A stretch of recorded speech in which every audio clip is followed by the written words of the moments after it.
In this video, we'll have a look at the basis behind proof by induction, and then we'll have a look at 3 different examples that use that method. So how does proof by induction work?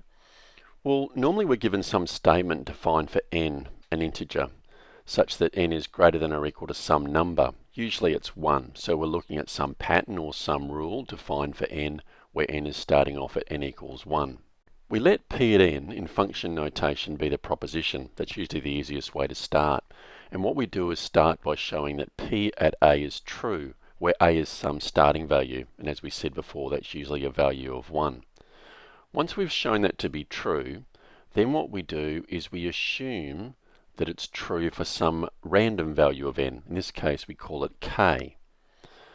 And then using that assumption, we show that the next value is also true in the statement. In other words, p at k plus 1. So how can we make that process easy to understand? Well, let's assume that we have a person about to embark on a staircase for the first time. They're very unsure of themselves. So they know that they can make the first step from ground level, but they're still unsure about the rest of the steps. But what if someone told them that if at any stage on the staircase, if they can go from one step to another, would that improve the confidence for that person about to embark on the staircase?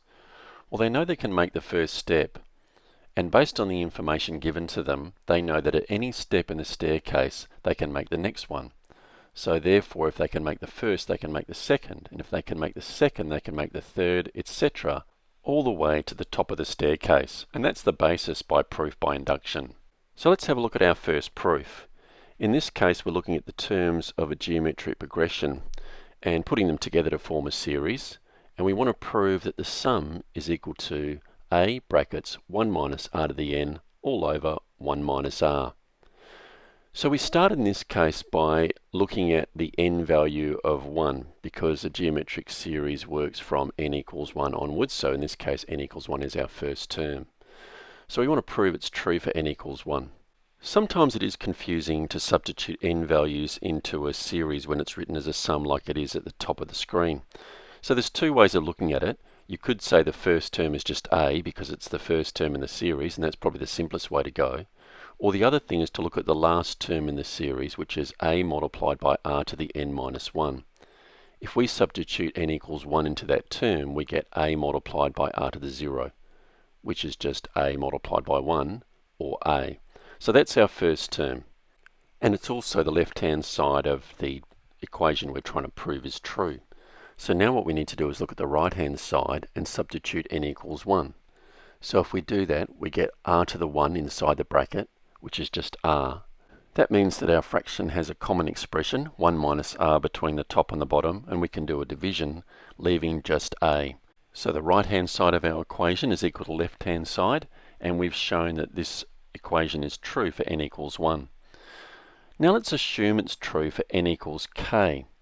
We can just put down the equation as it is by substituting n equals k to both sides, and now what we do is use that assumption to prove that if that's the case, it's also true for n equals k plus 1. Let's have a look at how we do that. In this situation, it's best now to use our assumption. So we'll split up the left-hand side of our equation based on what we assumed before was true for n equals k, and add the n equals k plus 1 term at the end. So we can see here what we've underlined in green. We've already made the assumption that that's true for n equals k. We now add the term for n equals k plus 1, and that can be simplified to a r to the k, the reason being that the power is k plus 1 minus 1, and we can see that on the previous line. So now we need to use some algebra to put that all together and see if it's true for n equals k plus 1. Our next step will be to take the 2 terms that we have in green and use the idea of a common denominator so we can simplify the top line. So we'll take the second expression and multiply that by 1 minus r to the top and the bottom, and putting them together with a common denominator, we can see the numerator on the right-hand side becomes ar to the k minus ar to the k multiplied by r. So now it's a question of simplifying the whole top line of that fraction. We can see that the second and third term, which are negative and positive, ar to the k, will cancel, leaving us with a minus ar to the k plus 1, that's adding the indices in that last term, all over 1 minus r. We factorise out the a, leaving 1 minus r to the k plus 1, all over 1 minus r. This appears to be as far as we can simplify for n equals k plus 1. But let's compare it to the original statement. We can see that the right-hand side, which is based on n, is exactly the same as what we have for n equals k plus 1. The difference obviously is we've substituted the n equals k plus 1. So based on the assumption that the statement is true for n equals k, we've shown that it's true for n equals k plus 1. In other words, we've shown that you can make the next step. So if it's true for n equals 1, it's true for n equals 2, and then it's true for n equals 3, etc. So it's true for all integer values of n greater than or equal to 1. In our next proof, we want to show that the product of consecutive integers from 1 through to n is greater than or equal to 3 to the power n, where the integer for n is greater than 6. So using proof by induction, we check the first integer value of n, which in this case is n equals 7. And we have the product from 1 to 7 of consecutive integers, which is exactly the same as 7 factorial. And 7 factorial, or 1 multiplied through to 7 using consecutive integers, is 5040. Now looking back at the inequality at the top of the screen, we need to check out 3 to the power n, or in this case 3 to the power 7. And that comes to 2187. So that means that we can say that when you multiply 1 through to 7 consecutive integers, it is greater than or equal to, in this case greater than, 3 to the power 7. So the first step in the proof by induction has been proven to be true. Now let's make an assumption for n equals k and assume that that's true. And we'll use that assumption to prove it's true for n equals k plus 1. So we'll start by multiplying out consecutive integers from 1 through to k plus 1. Now we know that's going to be greater than or equal to 3 to the power k multiplied by k plus 1, because if we compare that to the line in red, all we've done is multiplied both sides of the inequality by k plus 1. So the inequality of greater than or equal to holds true. And we can safely say that as we're multiplying both sides by a positive value. So let's keep in mind the aim of our proof is to try and make the right-hand side of our inequality read as 3 to the power k plus 1. Because if that's the case, then we can say that our statement for n equals k plus 1 is true based on n equals k is true. Now, we're going to write this as greater than 3 to the power k multiplied by 3. Now we can do that because in our proof, k plus 1 has got to be greater than or equal to 7, which therefore must be greater than 3. So it's a true statement to say that our line here is 3 to the power k multiplied by 3. So rewriting the product of integers from 1 through to k plus 1, we can write this as being greater than 3 to the power k plus 1, because we're adding indices now for both the bases of 3 to the k and 3. And of course greater than also implies it must be greater than or equal to. So we've proven this statement to be true for n equals k plus 1 based on it being true for n equals k. Based on the principles of proof by induction, we've shown that the product of integers from 1 through to n, where n is greater than 6, is greater than or equal to 3 to the power n. In the final example in this video, we need to show the expression 10 to the power n plus 3 multiplied by 4 to the power n plus 2 plus 5 is divisible by 9 for all positive integer values of n. So we'll start by letting p at n equal the expression above, and we'll use a dot for multiplication between the 3 and the 4 there, make it easier to write out.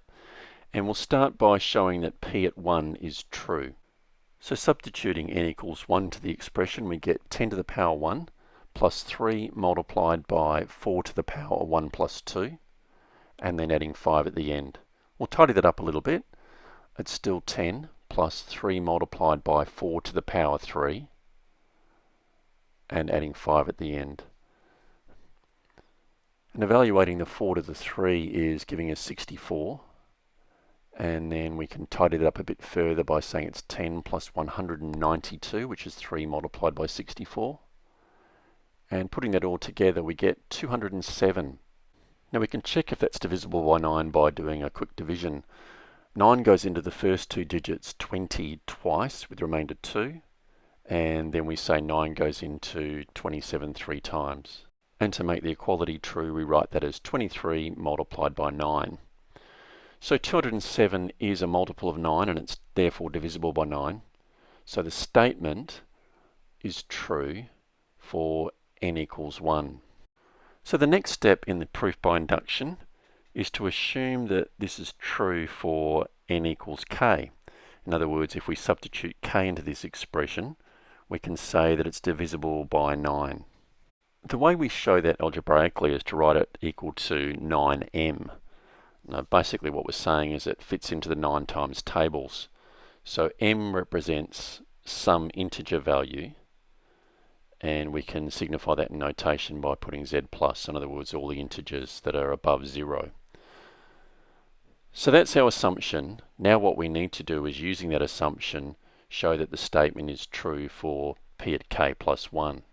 So substituting for n equals k plus 1, we get 10 to the power k plus 1 plus 3 multiplied by 4 to the power k plus 1 plus 2, and then plus 5 at the end.